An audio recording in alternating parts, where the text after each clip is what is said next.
Hello everyone, vegetable চপের recipe নিয়ে চলে এসেছি। তো কী লাগছে দেখে নিই। বিট, গাজর, আলু। বিট এবং গাজরটাকে খুব ভালোভাবে ছাড়িয়ে নিয়ে আমরা গ্রেট করে নেব।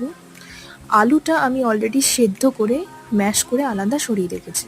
তো এবার তাওয়াতে আমি একটা মশলা বানিয়ে নেব, যেটায় লাগছে গোটা ধনে, গোটা মৌরি, গোটা জিরে এবং শুকনো লঙ্কা। আমি দিয়েছি চিলি ফ্লেক্স।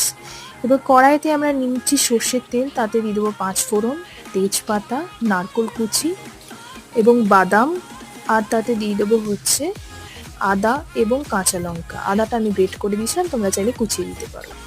ভালো করে নাড়িয়ে নেবো এবং তাতে আমরা দিয়ে দিচ্ছি আগে থেকে গ্রেট করে রাখা গাজর এবং বিট। গ্রেট করে রাখা বিট এবং গাজরটা দিয়ে ভালো করে মিশিয়ে দেবো এবং তাতে অল্প পরিমাণ নুন দিয়ে দেবো, যাতে তাড়াতাড়ি সেদ্ধ হয়ে যায়।